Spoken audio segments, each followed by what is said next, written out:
안녕하세요. 예비작가 소명입니다. 오늘은 고양이 얼굴 접시를 만들어 볼 겁니다.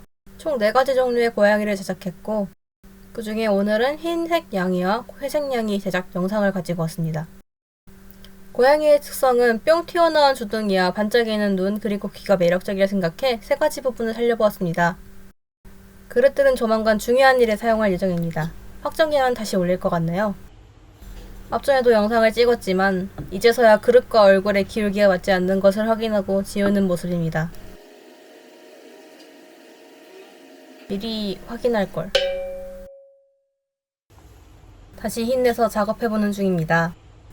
검정색이 남아있으면 보기 좋지 않습니다. 날이 있는 도구로 초벌기를 살살 긁으면 묻어있던 검정색 물감이 기물의 가루와 함께 날아갑니다. 틀어진 눈부터 먼저 지워줍시다.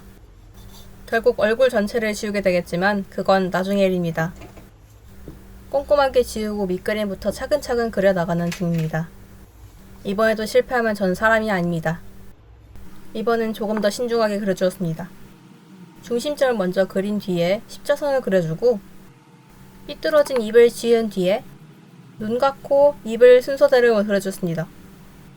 역시 손보다는 말이 더 빠릅니다. 작업하는 속도가 느린 이유가 있습니다. 이렇게 스케치는 완료되었습니다. 사람의 눈은 생각보다 정확합니다. 그렇게 육안으로 한 번 더 확인한 후 선을 따라 고양이를 그려줍니다.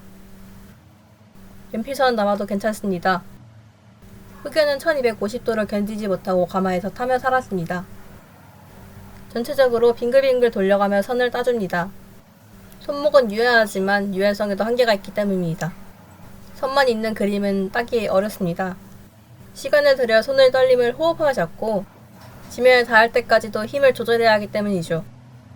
항상 섬세한 선이 일정하게 있는 작업에서는 더 과하게 힘 조절을 진행해야 합니다. 이제 반 정도 왔습니다. 시작이 반이라는 말이 있습니다. 전 이제 시작인 겁니다. 돌림판을 빙글빙글 돌려가며 인고의 시간을 가져줍니다. 붓에 물감을 자주 묻혀주는 이유는 초벌에 수분기가 없기 때문입니다. 물기를 전부 흡수해 표면에 물감을 묻히는 방식인데 이에 자주 붓에 물기를 보충해 주어야만 합니다. 종이와 또 다른 질감이므로 한번 해보시는 걸 추천드립니다. 영상이 너무 길어서 조금 더 빠르게 돌려보겠습니다. 이 정도까지 약 20분 정도 걸렸네요. 동영상에서는 3분이란 짧은 시간으로 축약되었습니다. 이제 뾰족한 도구로 다듬는 작업을 할 겁니다. 지금 사용하고 있는 도구는 아트나이프입니다. 날카롭기에 작은 부분들을 손질하거나 자르기에 좋습니다.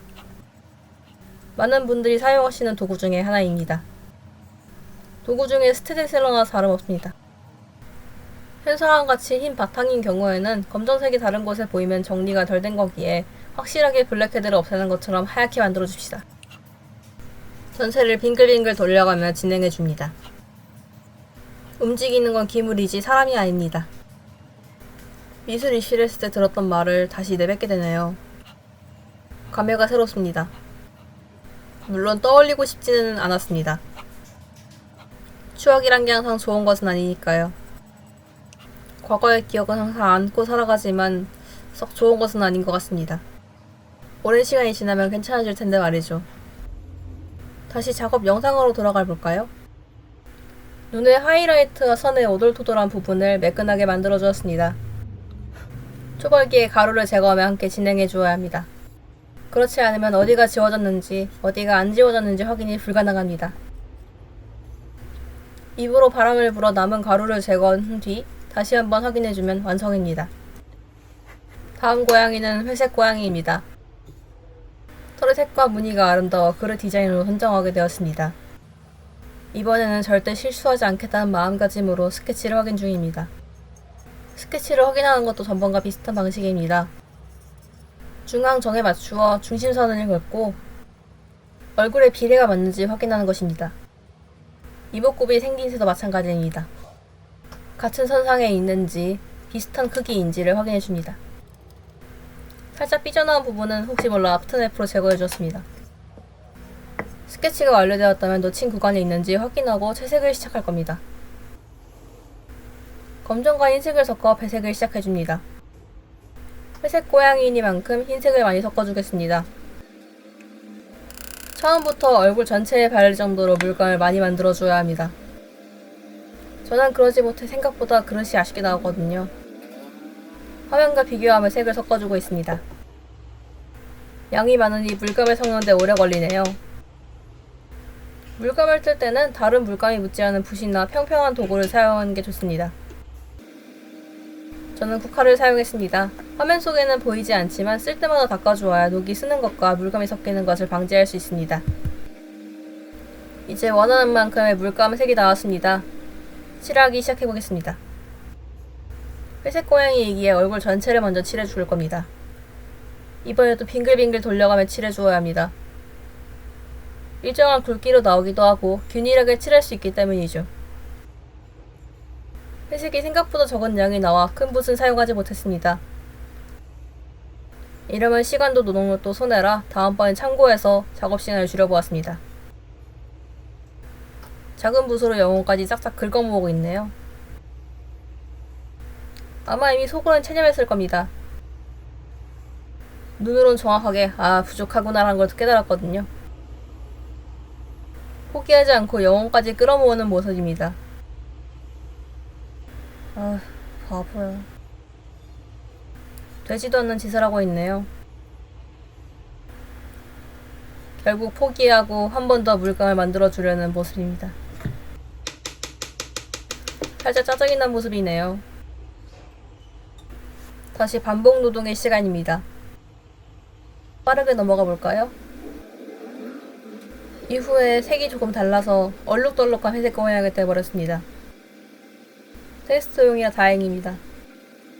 한 번 더 물감 만들어주고 나머지 칠하지 못한 부분을 추가로 덧칠해주고 있습니다. 참고로 초벌은 물이 날아가면 단단해진 것이기에 물감의 수분기를 전부 흡수합니다. 그렇게 물감의 색이 연해져 보이는 것 뿐이고 실제로 구워보면 조금 다른 색감이 나옵니다. 이를 대비해 다른 분들은 시편을 만들어 색을 제조하는 편이 많습니다. 실제로 저도 만든 경험이 많고요. 만약 도자기에 색을 입혀보고 싶다 하시는 분들은 시편을 만들어 한번 색을 테스트해보는 것도 추천드립니다. 이제 거의 다 칠했습니다.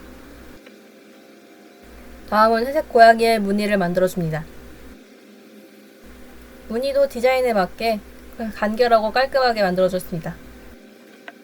얼굴색보다 조금 진한 회색으로 줄을 그어줍시다. 간단한 줄이지만 생각보다 오래 걸립니다. 이미 흙이 가지고 있는 색깔도 있고 벗겨질 가능성도 있어서 천천히 해주고 있는 중입니다. 평붓으로 먼저 위치를 표현해준 뒤에 가로줄을 그어줍니다. 간단하지만 아주 효과적이고 귀엽습니다. 귀여운 게 짱입니다. 제 칠을 하느라 지워진 얼굴을 다시 그려줍니다. 마법을 부려보았습니다. 다시 검정선을 그려줄 겁니다. 이번엔 실수하면 다 지워집니다. 세피붓의 끝을 뾰족하게 가려줍니다. 이번엔 어떻게 그리나 궁금해서 한번 자르지 않고 편집해보았습니다. 막판 스퍼트로 조금 빠르게 하는 중입니다. 농담이고 빠르게 배속을 하는 중입니다. 실제로 보면 생각보다 깊이가 깊어 현 끝이 잘 보이지 않습니다. 아트나이프가 필요한 이유 중에 하나입니다. 벗겨지지 않게 조심히 진행해줍니다. 이제 거의 다 되었습니다. 전체를 한 번 더 확인해 줄 겁니다. 잘 나온 것 같네요. 이렇게 오늘은 고양이 2마리를 그려보았습니다. 이후 나머지 작업도 마친 뒤에 유약 시효를 진행하였습니다. 마지막으로 가마에 구워주면 완성입니다.